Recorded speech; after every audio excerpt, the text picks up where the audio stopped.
Welcome to Pindar Poetry. We hope you learned something new.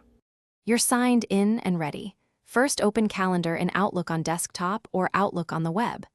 Once done, check that you have permission to access the other person's calendar because Outlook won't show it without rights. If you don't, request at least view permission from the calendar owner.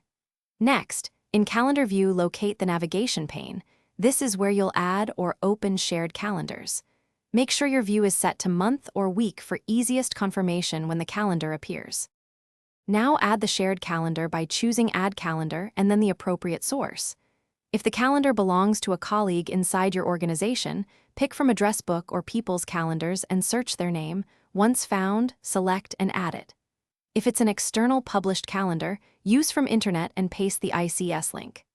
After you add it, Outlook connects and loads events. This may take a few seconds. Make sure to select the calendar in your list so it becomes visible in your main view. Finish by arranging how the calendars display, overlay or side by side, and set a distinguishing color so you can tell events apart. If the calendar never appears, verify the owner shared the correct address and that you accepted any share invitation. If needed, ask them to reshare.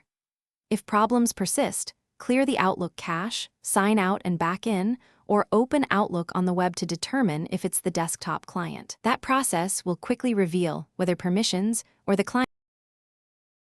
Thanks for watching. Consider subscribing if we helped you.